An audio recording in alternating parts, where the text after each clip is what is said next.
So I said in my general update on Ukraine situation that I wanted to make a specific video to talk about the sanctions, and I think there's a whole bunch of things related to that as to why I wanted to make that a specific video. So obviously, fairly quickly on Thursday evening, there was an agreement by the UK, the United States, and the entire European Union, along with Canada, Japan, Australia, and New Zealand, to impose financial restrictions on Russia to limit their ability to move money in foreign accounts, so with frozen assets, to limit their ability to import, in particular, microprocessors that could be used for, say, guidance systems or other military hardware, and to restrict their exports. The specifics of this, I mean, the sort of general tone has been to inflict maximum pain. So we've frozen major banks and also specific wealthy Russian billionaires and millionaires, many of whom were, part of or working for powerful oligarchs. Germany we put a hold on this pipeline that streams gas, one of Russia's biggest exports. Likewise, obviously Russian transportation moving through our airspace is going to be heavily restricted. We want to inconvenience Russia as much as possible. Now,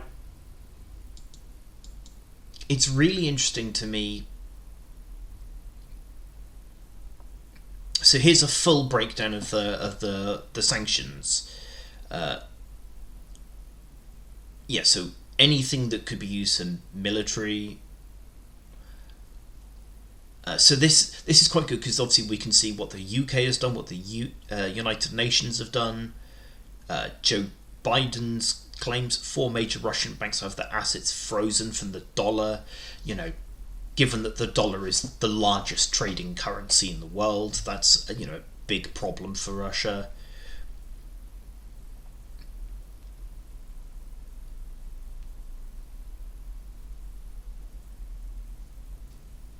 So a lot of it is targeting financial institutions, but you'll notice that there's a reoccurring thing of we talk about state financing, we talk about individuals. We know that there are a lot of very powerful Russian millionaires and billionaires who don't necessarily live in Russia, who live in Western nations, who do business with, and who fund lobbying groups in Western nations. And this is where I think the sanctions can go much harder and should go much harder. These sanctions that we're levying against, we know who these wealthy people are. We can levy much harder sanctions. If we're serious about handicapping Russia's economic influence outside of its own borders, if we're serious about stopping Russian actors from manipulating the discourse outside of Russia, then we need to stop allowing Russians and wealthy Russian individuals and wealthy Russian companies from cash for favours, for influence and time with our politicians. I'm reminded of a recent thing from Customs House. There was a public finances committee meeting where Ian Hislop and a couple of other journalists from the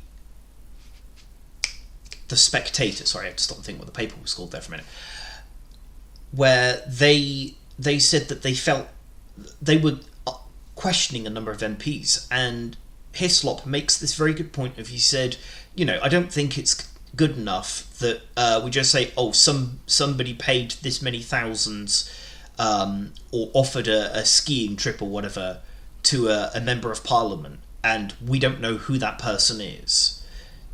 And he said, because the politicians definitely know who those people are. And the thing that Hislop went on to say was that these things are kept quiet or kept secretive because the politicians know exactly who the money is coming from and what the money is, and what the gifts or money are intended for. They're intended to get some degree of sway or favour or preferential treatment. The most important thing that Hislop said there was, he said, let's be honest, these people are not the good guys. They're exactly the people you expect them to be, and they're doing exactly what you think they're doing. So let's get the dirty Russian money out of our politics. Let's make it harder for people with nefarious intent to buy influence over our politicians.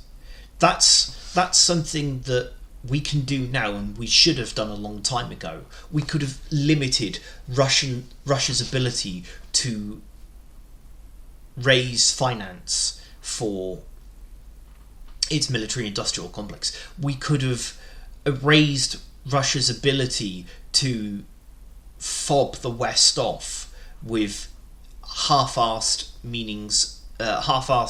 and non-meaningful diplomacy.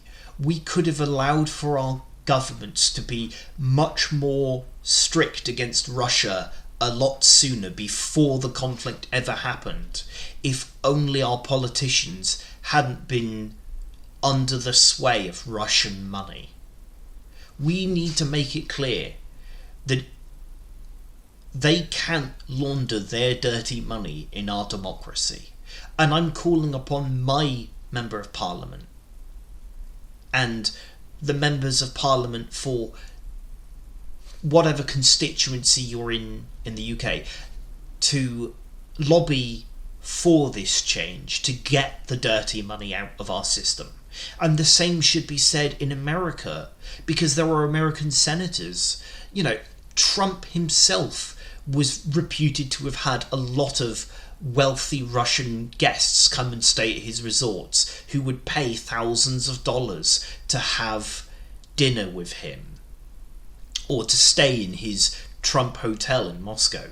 Make no mistake, as long as powerful, influential politicians are on the pay or in receipt of gifts and money from external influences, then they will never truly represent the people who voted them in.